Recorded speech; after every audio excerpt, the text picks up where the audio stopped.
Assalamualaikum warahmatullahi wabarakatuh, para sahabat YouTube di channel Modus ya. Mudah-mudahan para sahabat semua dalam keadaan sehat walafiat dan tidak kurang suatu apapun, tetap dalam rahmat dan lindungan dari Allah Subhanahu wa taala. Para sahabat semuanya, jadi kita masih suasana ini ya, membahas tentang modus berhubungan dengan modus penipuan yang diduga dilakukan oleh oknum dukun ya, berkedok agama. Nah, di mana yang saat ini sedang viral yaitu Gus Samsudin ya, perkara Gus Samsudin yang dituduh oleh Marcel ya, atau pesulap merah. Nah, buntutnya saat ini itu sambil ngerokok ya sahabat.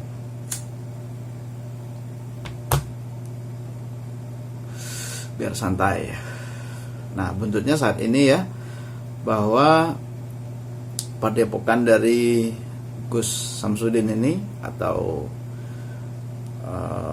yang biasa juga dipanggil Abah Samsudin, ini kemudian digerebek warga lalu kemudian ditutup.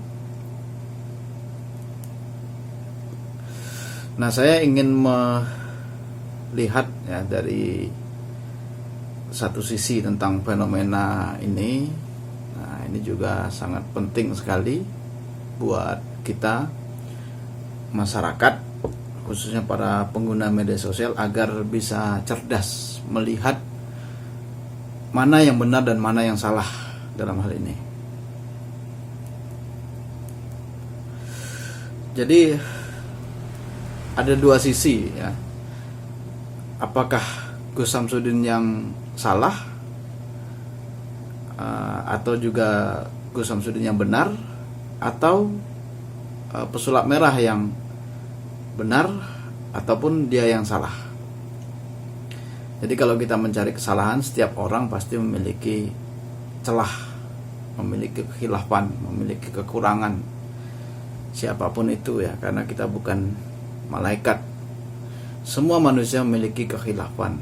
Nah, kemudian kalau kita mencari kebenaran di dalam kesalahan diri seseorang, itu juga terdapat ada kebenaran. Begitu juga sebaliknya. Karena sesungguhnya kebenaran di muka bumi yang ada dalam diri manusia ini tidaklah mutlak menurut versi manusia itu sendiri.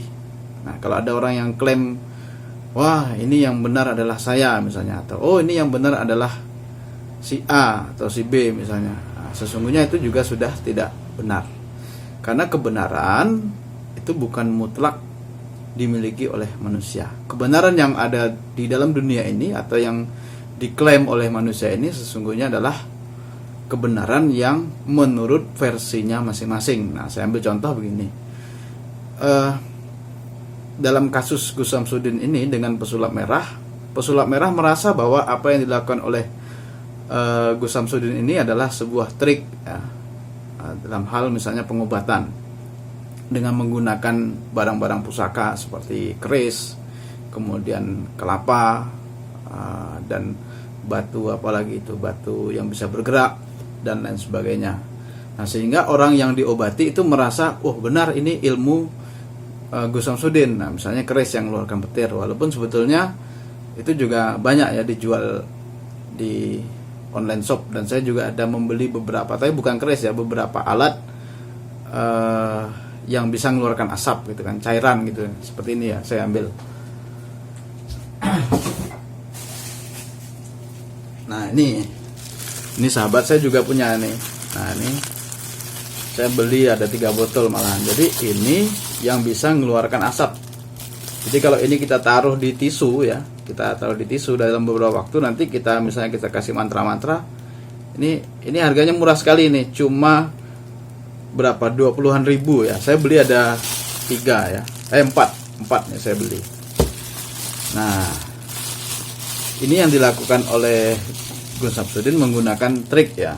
Nah, walaupun itu untuk sudah diklarifikasi oleh beliau itu untuk kebutuhan konten ya. Nah, cuman yang kurang tepat memang ketika itu dilihat oleh orang awam, apalagi untuk kebutuhan pengobatan. Nah, ini bisa menjadi persepsi yang berbeda bahwa oh ini sakti kayak gitu kan. Nah, sehingga ketika menurut si pesulap merah Marcel ya kan. Nah, trik-trik seperti ini seharusnya tidak dipakai dalam metode pengobatan, melakukan pengobatan. Kalau memang mau doa ya doa saja, tidak perlu melakukan trik sulap. Nah, dengan memasukkan trik sulap untuk kebutuhan pengobatan. Nah, jadi menurut Marcel pesulap merah ini salah kayak gitu kan. Nah, kalau menurut Gus Samsudin sendiri hal tersebut dilakukan untuk lebih meyakinkan supaya orang yang berobat ini tersugesti. Nah, kira-kira kalau saya tangkap seperti itulah yang dimaksud oleh Gus Samsudin. Jadi dengan trik sulap kemudian dilambari dengan doa-doa kepada Allah Subhanahu wa taala sehingga menambah keyakinan si pasien. Nah, kemudian pasien ini ketika sudah memiliki keyakinan dan sugesti yang tinggi sehingga pikirannya akan positif. Nah, pikiran positif kemudian mempengaruhi fisik. Nah, sehingga penyakit tersebut berangsur-angsur menjadi pulih. Makanya butuh waktu 10 hari, 20 hari, 40 hari dan seterusnya kalau dalam pengobatan Gus Samsudin itu. Ya karena memang metode spiritualnya dengan cara seperti itu. Ya menurut saya itu ya sah-sah saja. Menurut Gus Samsudin seperti itu ya trik dia kayak gitu kan. Nah, itu menurut dia ya tidak ada yang salah, benar kayak gitu kan. Nah, jadi kebenaran versinya Gus Samsudin dengan kebenarannya versi sulap merah ini sudah berbeda ketika dalam ranah ini gitu kan. Ini salah satu contohnya kan, bahwa yang namanya kebenaran itu tidak mutlak milik seseorang ya kan. Nah, bisa saja orang yang mengatakan tadi ini tidak benar, tapi menurut orang lain tadi ini cara yang tepat dengan alasan ini adalah trik untuk meyakinkan. Nah, kayak gitu ya. Jadi kita harus bijaksana untuk melihat sebuah permasalahan para sahabat.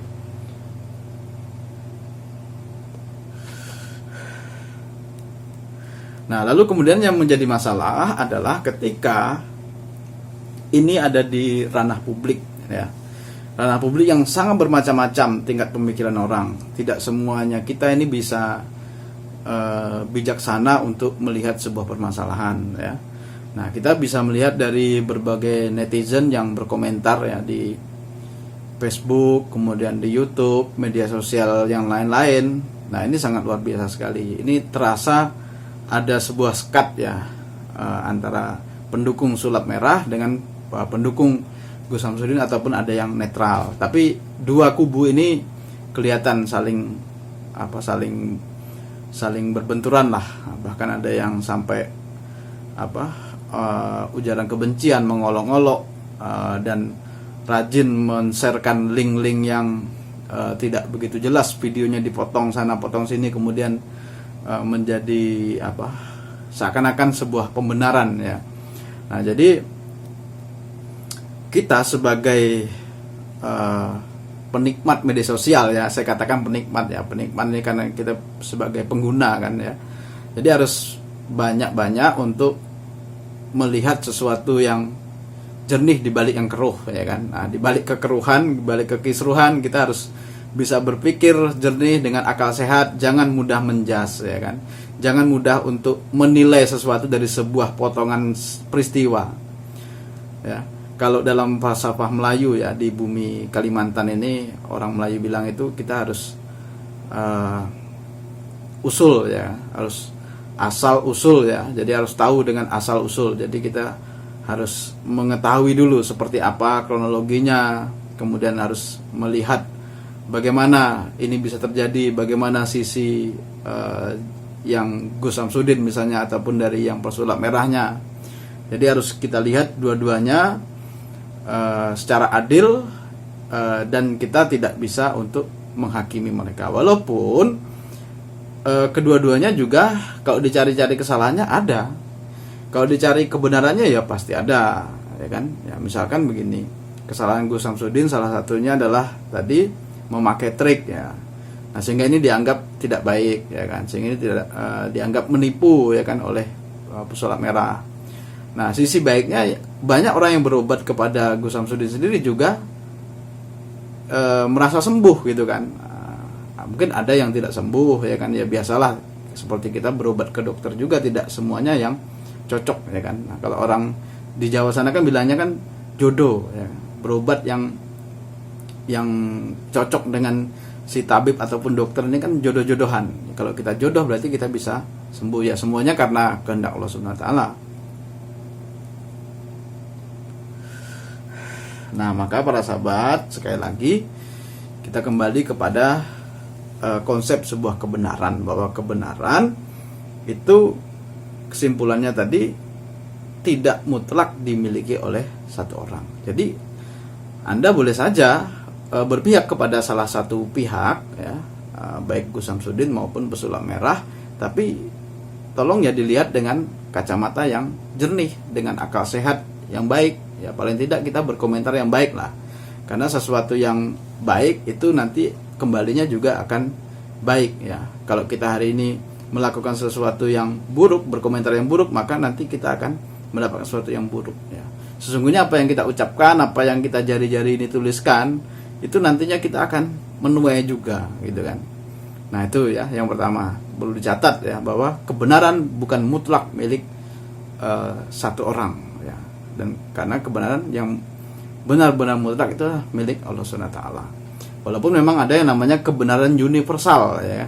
Kebenaran universal ya ada, tapi dalam hal ini saya menyorotinya kebenaran di dua versi ini, ya, menurut Gus Samsudin dan menurut pesulap merah, seperti itu, ya. Nah, kemudian yang berikutnya adalah yang kedua nih, ya, bahwa ketika kita ingin memerangi sebuah kezoliman, ya, katakanlah kezoliman ataupun keburukan, kita ingin berjuang menjadi orang yang baik atau memberantas kejahatan lah, kalau dalam bahasa Islamnya kan amar ma'ruf nahi mungkar, ya. Amar ma'ruf nahi mungkar itu artinya memberantas segala hal-hal yang mungkar, ya, menegakkan yang ma'ruf, ya. Jadi sesuatu yang kita lakukan itu adalah tujuannya baik. Nah, jadi kalau ingin menegakkan kebaikan, menegakkan kebenaran, perlu dicatat bahwa kita juga harus melakukan dengan benar. Jadi bukan menegakkan kebenaran dengan cara yang tidak benar, ya. Mencegah sesuatu yang mungkar dengan sesuatu yang mungkar juga salah, itu, ya.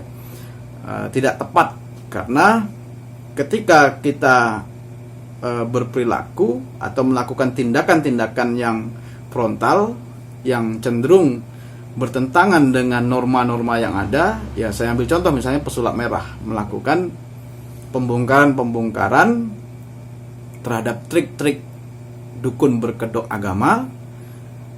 Misinya kan seperti itu yang saya tangkap di channel-channelnya itu, ya baik, yang dilakukan itu baik. Misinya adalah membongkar trik-trik dukun dengan kedok agama, embel-embel agama, sehingga orang banyak yang tertipu. Nah, akan tetapi cara yang dilakukan oleh si pesulap merah dalam konteks dengan Gus Samsudin ini saya kira kurang tepat, sebab bertentangan dengan norma, ya, norma adat istiadat, kearifan lokal yang ada di bumi Nusantara. Nah, saya melihat ketika beliau mendatangi Padepokan, ya kan, bagaimana adab seorang tamu, tidak mau masuk, justru malah mengajak Gus Samsudin ini keluar, ya kan. Harusnya kan dia harus mengikuti aturan tuan rumah. Tuan rumah aturannya seperti apa? Tuan rumah itu memiliki aturan, ya. Ketika dia sudah masuk dalam wilayah orang, kemudian di wilayah orang tersebut, artinya itu ada sebuah aturan tertentu. Jadi kita harus melakukan yang namanya prinsip di mana bumi dipijak, di situ langit dijunjung. Nah, seperti itulah kira-kira.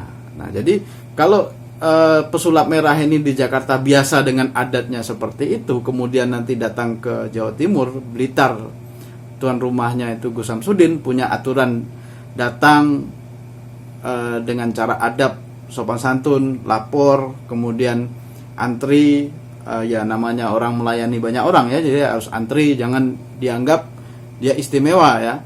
Jadi harus ikut dulu aturan. Nah, tapi ini kan kalau saya lihat dalam video full yang kronologinya itu, baik di Facebook maupun di YouTube itu, saya lihat memang dia sengaja menantang pembuktian kepada Gus Samsudin itu berada di luar padepokan ya. Jadi dia tidak mau masuk ke dalam. Nah, sehingga sampai kalau tidak salah itu bolak-balik ya, santrinya Gus Samsudin itu atau pengikutnya itu sampai bolak-balik 3 kali ya masuk ke ruangan Gus Samsudin yang sedang ruqyah,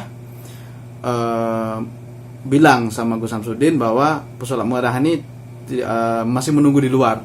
Nah, kalau secara adat istiadat ya, kearifan lokal ya, budaya kita itu tidak seperti itu. Budaya seorang tamu itu datang, permisi, duduk ya kan, misalnya nunggu nanti si tuan rumah selesai hajat, nah baru ditemui kemudian bicara.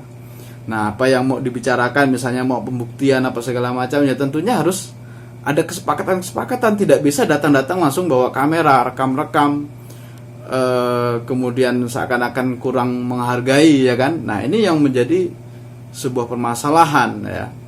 Nah, permasalahannya adalah ketika video ini beredar di publik, wah ini menjadi sebuah bisa menjadi sebuah penggiringan opini ya, penggiringan opini yang kemudian muncul banyak sekali tanggapan, yang akhirnya terjadilah beberapa hari yang lalu penutupan demo ya dari warga, yang kemungkinan juga warga-warga yang ikut demo ini ya hanya ikut-ikutan.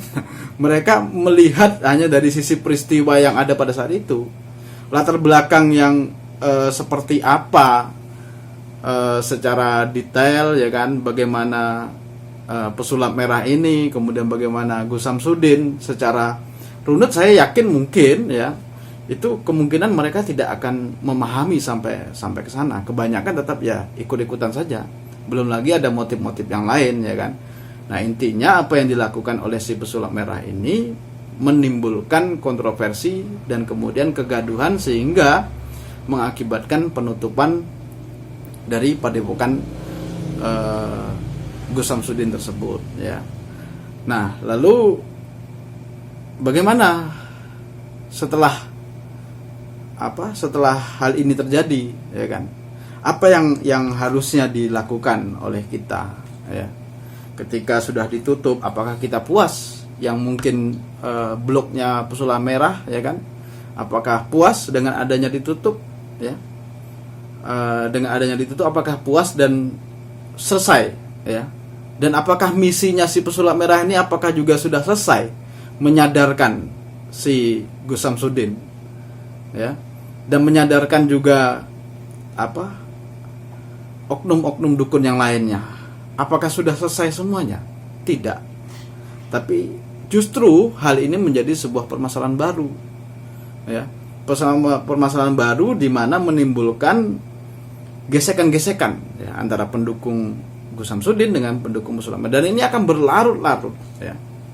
Jadi ya kalau bisa memang saya sarankan kepada Marcel pesulap merah ini, karena Anda masih muda ya, coba untuk bersikap lebih bijaksana lah.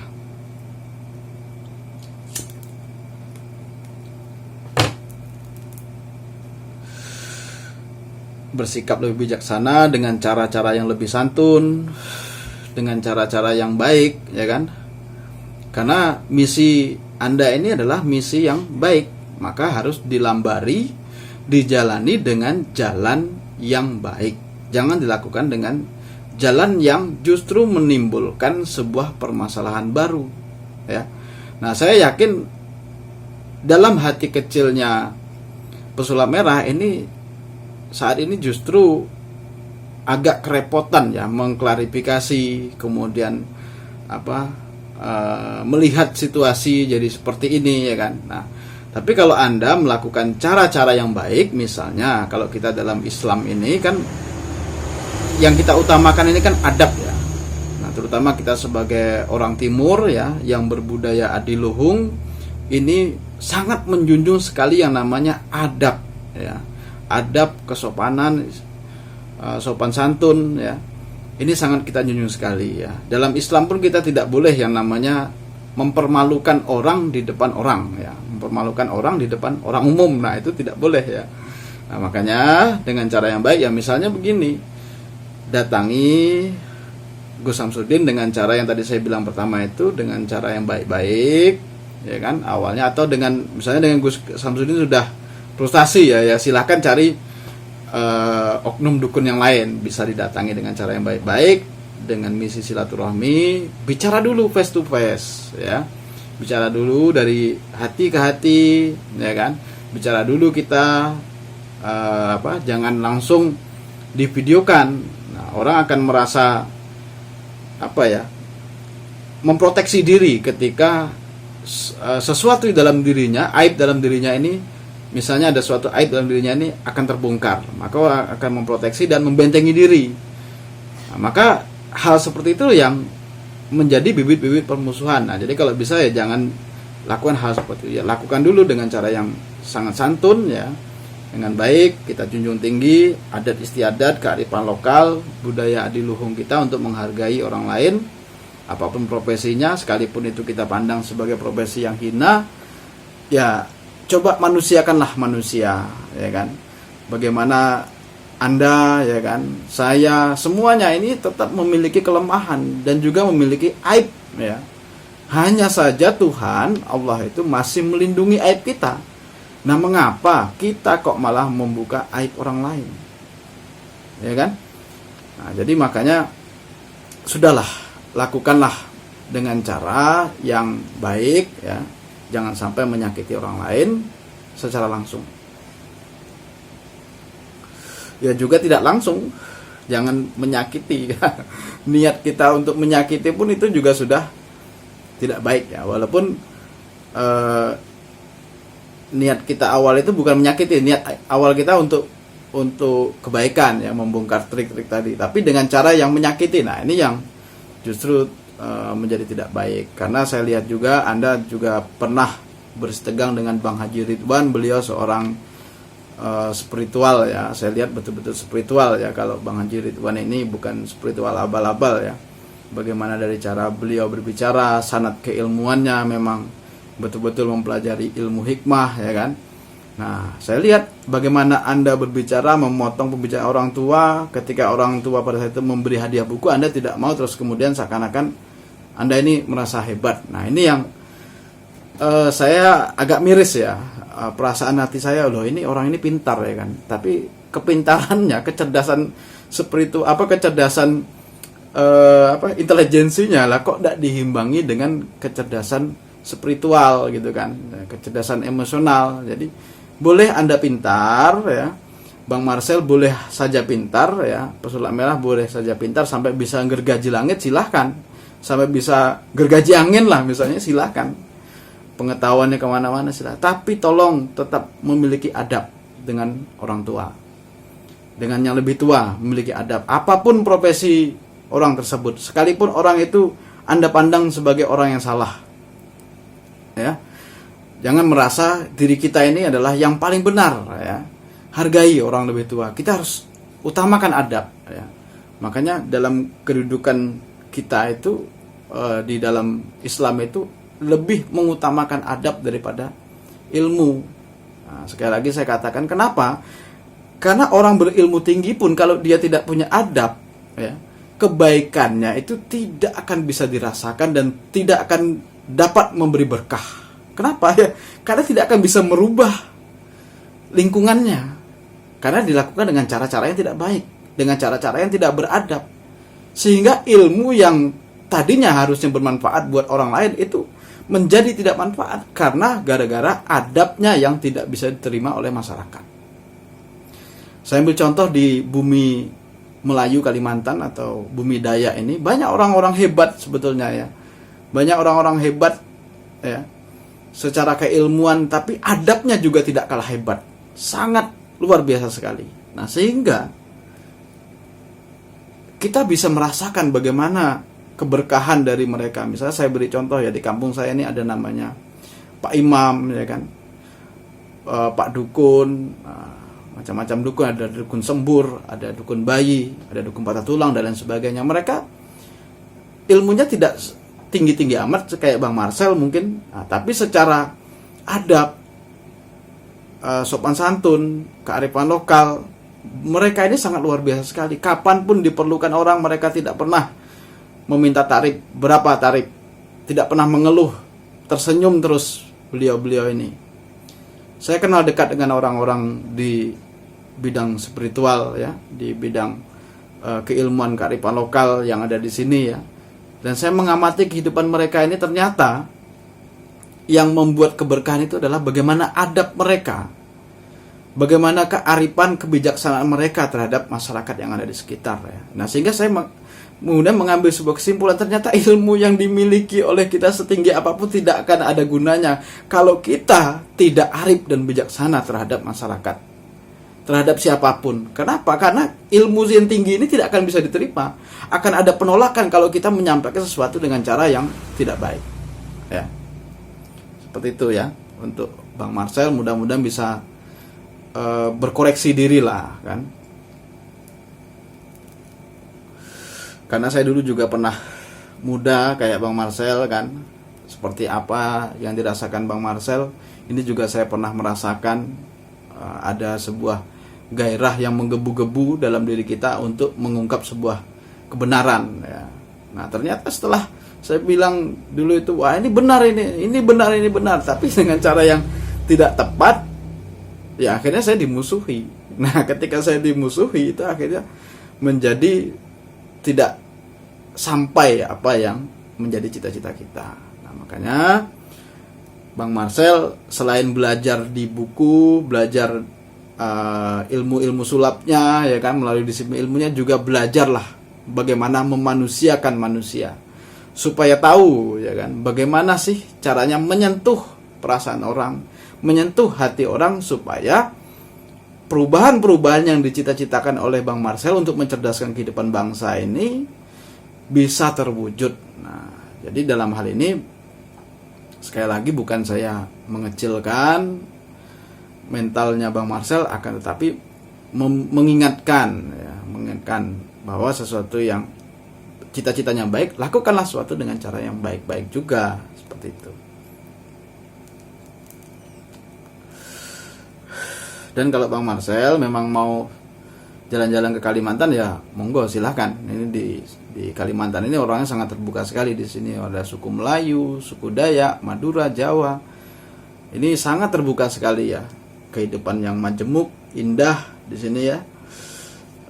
Kearifan lokalnya masih terjaga ya kan. Kalau mau melihat dukun-dukun yang asli, yang tidak ada embel-embel bla bla bla ya silakan. Saya siap membawa sampean datang ke sini, karena kebetulan saya juga pegiat budaya yang hobi mendokumentasikan dalam bentuk karya film maupun karya buku ya, dari kearifan-kearifan lokal ini.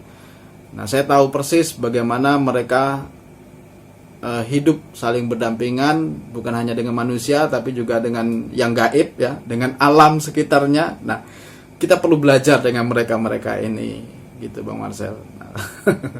Nah, jadi mohon maaf apabila saya dianggap menggurui, tapi ya ini hanya sekedar sharing pengalaman ya.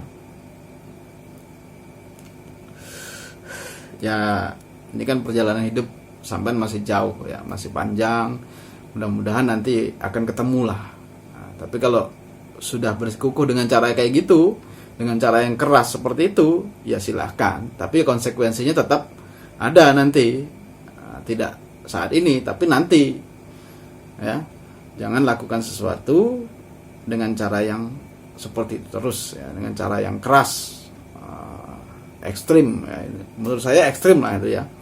Jadi kalau orang yang keras ini kan ya, ibarat pepatah itu, sesuatu yang keras itu justru dia mudah patah.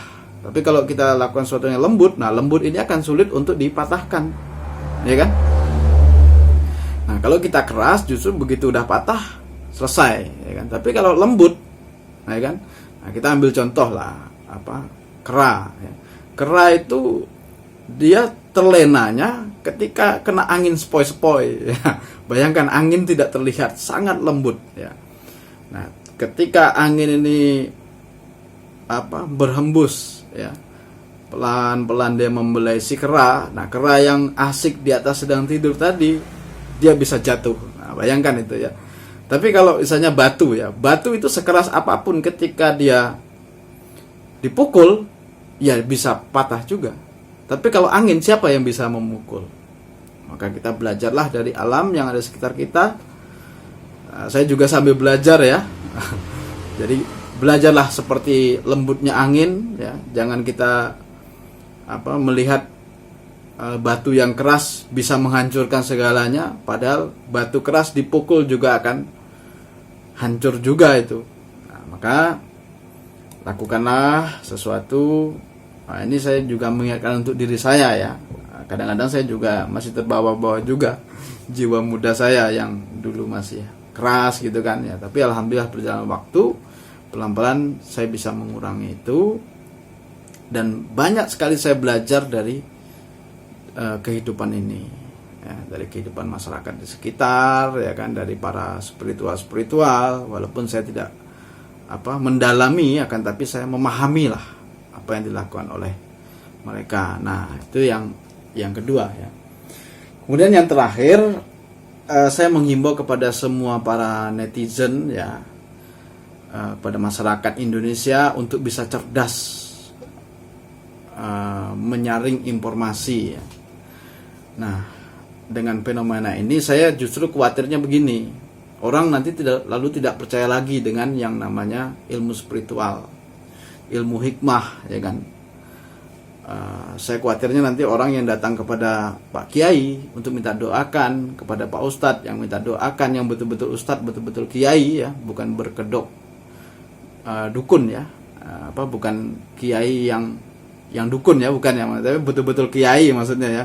Ini justru nanti malah dicemooh, dicurigai. Wah, ini datang kepada dukun, tidak boleh, syirik gini gitu segala macam. Itu kekhawatiran saya pertama.